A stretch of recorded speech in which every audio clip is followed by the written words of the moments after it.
This principle of subrogation refers to the right of the insurer to stand in the place of the insured after settlement of a claim as far as the right of insured in respect of recovery from an alternative source is.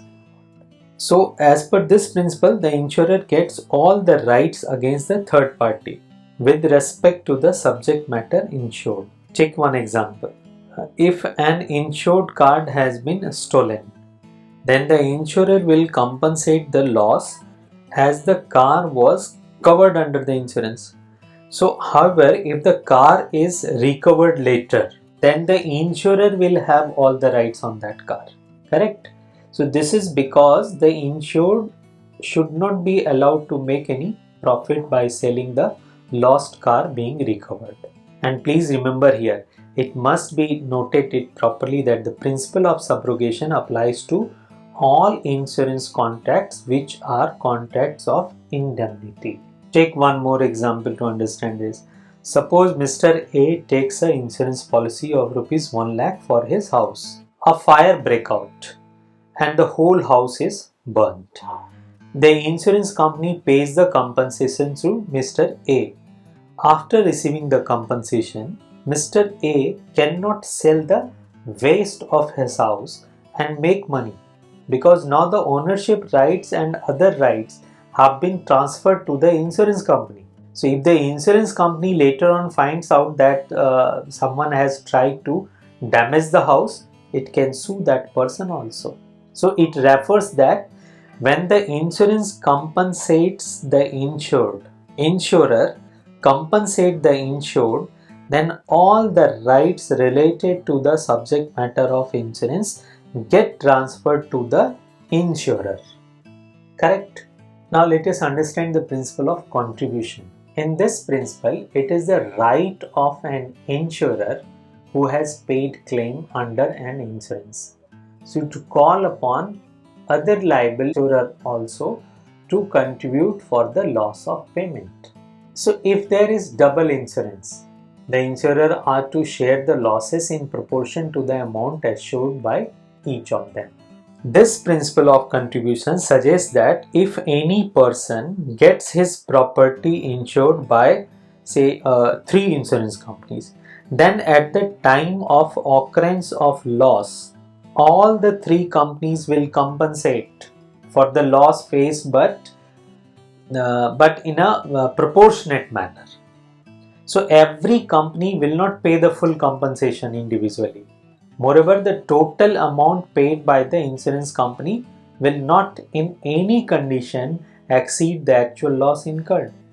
Take an example. Suppose Abhinav gets his house worth rupees 12 lakh insured from 3 insurance companies. Company A 2 lakh, Company B 4 lakh and Company C 6 lakh. So total 12 lakhs. At the time of occurrence of loss, the compensation also will be paid by these insurance company in the ratio of 1, 2 and 3 because 2 lakh, 4 lakh and 6 lakh is the amount. So the principle of contribution does not apply to the life insurance, remember it. A person can take any number of policies. At the expiry of the policy, he can get the full amount of the policy. So suppose he has taken 3 policy in his life. So if he dies, he will be compensated from all the 3 companies.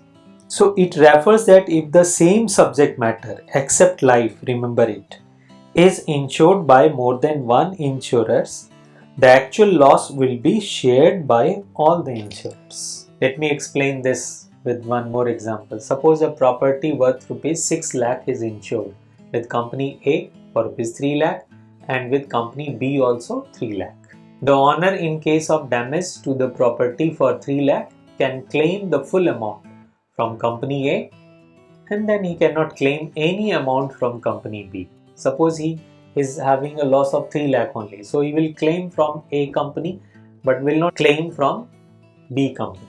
Or he has another option. He can claim 1.5 lakh from both the companies. Now if he is taking the first option, he is claiming through entire 3 lakh from company A, then company A can claim the proportional amount reimbursed value from company B in that case.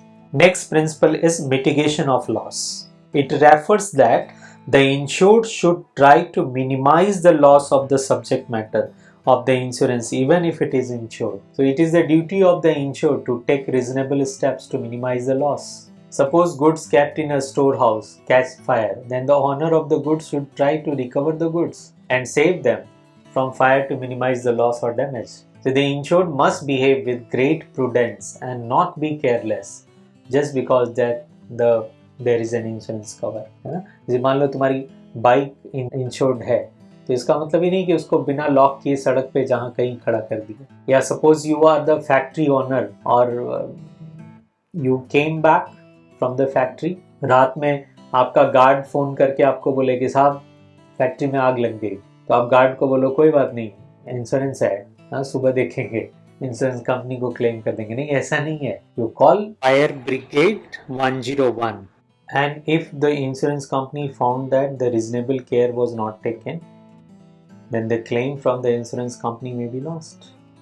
So these are the 7 major principles of insurance which we need to keep in our mind. These are what? Utmost good faith. This is what we discussed. Proximate cause, insurable interest, indemnity, subrogation and contribution. The 7th one is mitigation or minimizing the loss. So these are the 7 principles which we have discussed. Now how to remember it? So you can use your own acronyms to remember it. So if you take the first word of all these 7 principles, you can remember it like UP is SIM, or there is one more funny way to remember it. This is, suppose someone who is not knowing correct English, he can say that, suppose he has to say I am the CM of UP, he may say I is UP CM like this. So anyway, whatever suits you or whatever the way you can remember it, you can use these acronyms. So if you remember this, even the wrong statement I is UPCM, you will be recalled all these 7 principles. With this, I would say thanks to all of you. Thank you.